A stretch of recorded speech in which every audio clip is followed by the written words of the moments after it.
Set in a rural village, the tale focuses on Pedro and Jimmy, two brothers living on a farm. They have just heard gunshots coming from the forest behind their house. Although gunshots are common in this area, usually hunters shooting at pests like wild boar and other animals, what catches Pedro's attention is that the shots were fired almost 5 times and sounded different from a typical hunting rifle. This arouses Pedro's curiosity about what might be happening in the forest. When they investigate the source of the noise, they find a body of a man with the upper half completely missing, leaving only the waist and legs. Alongside the body, they find a box containing antique items and a book with the name and address of Maria, a neighbor in their village. When Pedro and Jimmy visit Maria, they learn that the man found in the forest was indeed on his way to Maria's house to check on her eldest son, Uril, who is seriously ill. Pedro is shocked to see Uril, whose condition is dire. Almost 80% of his body is decaying and emitting a foul odor. The village is in a state of panic due to rumors of a demonic plague or supernatural illness.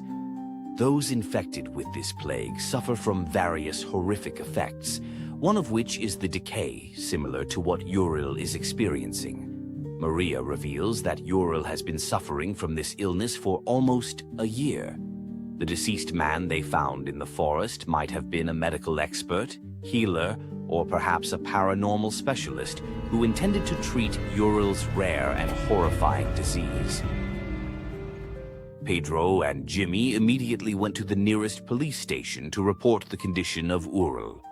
Pedro complained about the authorities neglecting their citizens' suffering for a long time instead of addressing the issue promptly. These esteemed officials claimed they had much more important, urgent, and critical matters to attend to than just the suffering of a citizen, which clearly indicated that Western authorities seemed less concerned about their people compared to officials in our country. Since they did not receive a positive response from the authorities, Pedro and Jimmy went to see Mr. Ruiz, the largest landowner with the most coconut trees, rice fields, and livestock in the village. Mr. Ruiz was a superstitious person, so hearing about Uril's condition, which had been rotting for a year, made him panic. He angrily asked Pedro why he had only mentioned it now, fearing that a demonic plague might destroy all his livestock and wealth.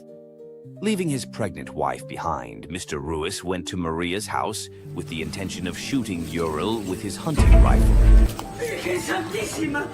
Don Luis! Maria and her youngest son continued to plead with him not to kill her eldest son, not out of pity or concern, but because Maria had long wished to end the suffering by killing him. However, according to rumors, killing someone who is possessed by demons could cause even greater harm. Thus, Maria deliberately allowed her eldest son to remain in this state for the greater good. Understanding Maria's reasoning, the master decided to cancel his intention and chose to wait outside until the next morning. When Pedro and Jimmy arrived, the master asked them to help carry the body of S.I. Uril as far away as possible, hoping to prevent the demonic plague from affecting their land and village.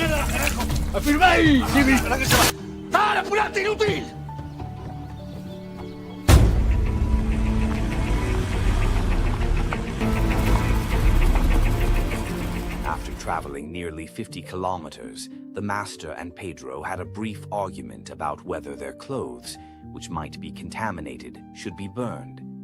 Pedro's refusal almost led the master to run over a child on the road.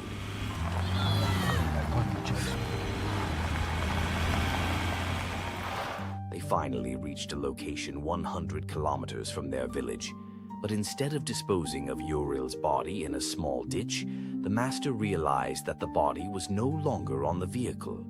They assumed that the body must have fallen off when the master swerved to avoid hitting the child. Since they were too far from their village, they decided to return home, hoping everything would be fine. Back at home, Pedro and Jimmy were still anxious, wondering if what they had done earlier was enough, whether the village would be safe and if everything was truly over. The master, who had lost his appetite, was startled by a scream from his pregnant wife. Upon investigation, they found that one of their goats was behaving strangely, staring intently at his wife. Believing the goat to be possessed, the master, in his anger, aimed his weapon at it. However, his wife shared Maria's belief that killing possessed beings would only release the demon. Despite this, the master, in his fury, shot the goat, leading to an unexpected outcome.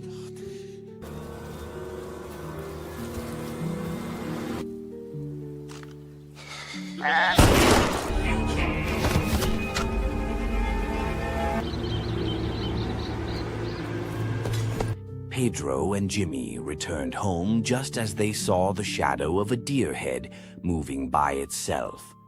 They heard the voice of a young boy from outside who turned out to be Ujang, Maria's youngest son and Ulil's younger brother. Ujang confessed that his mother had been missing since earlier that afternoon and that the master was reported dead along with his wife.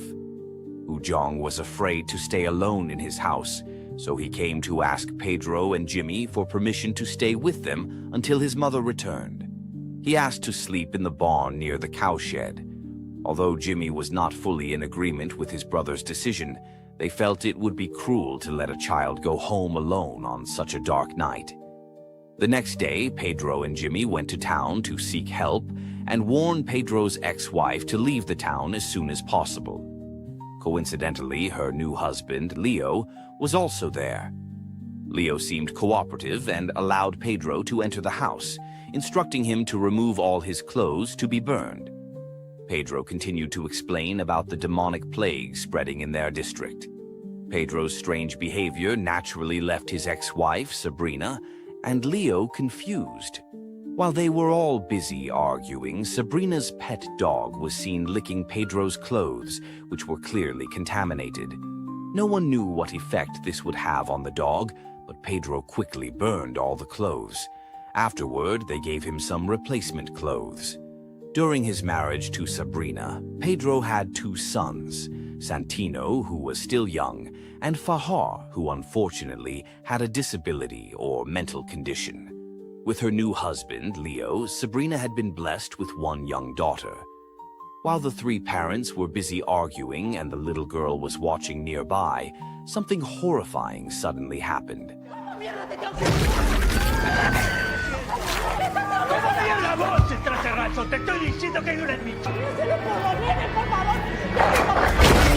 ¡Ricky, la estás lastimando!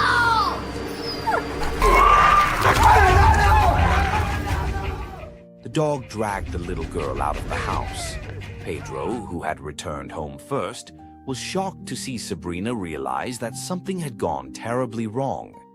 He quickly took his two sons, Fahar and Santino, to the car and drove away from the place as fast as he could. Whether intentionally or not, Leo hit Sabrina and their young daughter with the car, which only strengthened Pedro's suspicion about the influence of the demon. Pedro immediately sped away from the neighborhood. His suspicions about the recent events were correct. It seemed the little girl was no longer human, as evidenced by her jumping and dancing around while her parents lay dying, trapped under the vehicle. Back with Pedro, he picked up Jimmy and their mother, whom we'll call Grandma, to take them far away from the village. During the journey, Grandma told her grandson Santino a story about demons, mentioning 7 important rules to follow when someone is possessed. Don't turn on the electric lights. Keep animals away. Don't take anything close to the possessed person. Don't harm the possessed person. Don't shoot them with a weapon. Don't ask for lottery numbers. Don't ask about the results of the upcoming presidential election. And don't say the demon's name. And don't cheat even if the person is possessed. Fajar, the eldest son, who has difficulty communicating, suddenly growled, asking for his favorite apple ice cream, forcing Pedro to stop the car to buy it for him. At that moment, a phone call came from Grandma's phone, and surprisingly, it was from Sabrina. How could this be possible, considering Sabrina had clearly died earlier? Sabrina spoke loudly as if nothing had happened, which made Pedro suspicious that it was no longer Sabrina. He chose not to say a word, even though Sabrina kept shouting, demanding her two sons back. Eventually, they arrived at the house of a woman named Mirta, a close friend of Jimmy's. Mirta was known to have extensive experience with the supernatural, including demons. This allowed Jimmy to freely explain the problems their village and district were facing, hoping Mirta would understand and allow their family to stay at her place for a while. As night fell, Pedro, Jimmy, and Fahar slept in the car while Grandma stayed awake. Once everyone was asleep, Sabrina appeared, intending to take her son, Santino. Grandma saw her and immediately called Pedro to check.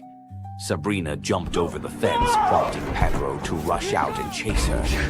Mirta quickly intervened, advising them to listen to her explanation before taking any action. Mirta, who had experience with the supernatural, owned a special device identical to one found with a corpse in the forest. This device was designed to trap demons. She explained that they could use the device to end the nightmare, but it would only work on the first person who had been possessed, Uril Sitambun. They had to find Uril, who had fallen on the road earlier. Grandma stayed behind to watch over Fajar, hoping to keep the remaining family members safe. After driving for a few minutes, Jimmy saw Sabrina walking while carrying Santino. Shockingly, she was eating the contents of Santino's head. Realizing Sabrina could not be saved, Jimmy decided to end her life by running her over. He forgot that killing a possessed person would release the demon trapped inside. Grandma was surprised when Fahar, who was previously known to have communication challenges, suddenly began walking and speaking fluently, even asking Grandma to make him a cup of tea. Mirta then shared more about her past, which might explain why Pedro's village was facing a dark presence. Long ago, Mirta and her husband had a church where they engaged in deceptive practices under the guise of healing and exorcism. They encountered a real challenge when a congregant, who was genuinely troubled by a dark force, began behaving erratically, revealing that he had been under a severe and disturbing influence. After that incident, Mirta and her husband started learning about genuine spiritual healing. For 12 years, Mirta worked in this field until she retired shortly after her husband passed away from an illness. Instead of retiring, Mirta decided to buy a house in Pedro's village about a year ago, hoping to find peace and enjoy her old age. Her move coincided with the time when Uril first showed signs of a troubling condition. It seemed likely that Mirta's past indirectly played a role in the dark presence in the village. Since what had happened was irreversible, Pedro didn't blame Mirta directly but asked her to help make the village safe again by finding a way to address the situation. They stopped at an elementary school building where Mirta instructed Pedro to turn off the car lights, including the flashlights they carried, as these could attract unwanted attention. Pedro was startled to see several children sitting quietly in a classroom, despite it being late at night with no classes. Mirta explained that younger individuals were more susceptible to influence from darker forces because they were easier to sway. Some people were naturally resistant to such influences, like Pedro, Jimmy, and herself. However, darker forces were persistent, and if they couldn't influence one person, they would try to mislead others. Since the children couldn't communicate clearly, Pedro and Mirta decided to go to the school hall, following Mirta's instincts. Indeed, under the wooden floorboards, they found a troubling scene involving the school staff. Most importantly, they found Uril in a distressed state. As Pedro worked to help Uril, the presence inside Uril began to speak, trying to provoke Pedro. Mirta warned Pedro not to act impulsively, but when Pedro felt threatened, he became agitated. Unfortunately, this led to further chaos, and in the confusion, Mirta was harmed, and their plan to help Uril was interrupted. In the aftermath, Pedro realized that a serious misunderstanding had taken place, leading to tragic results. Feeling disheartened, he decided to return home. Now, only Jimmy and Fahar remained of his family. While Pedro was taking a bath, Jimmy remembered Ujang and eventually admitted to having done something wrong. After finishing his bath, Pedro gave Fahar his favorite apple ice cream. Suddenly, Fahar began to choke, and Pedro realized that something was seriously wrong. In the end, only Pedro and Jimmy were left. What they would do next was uncertain, but they knew they had to find a way to restore peace and safety. They were aware that they needed to be vigilant and cautious in the face of any future challenges.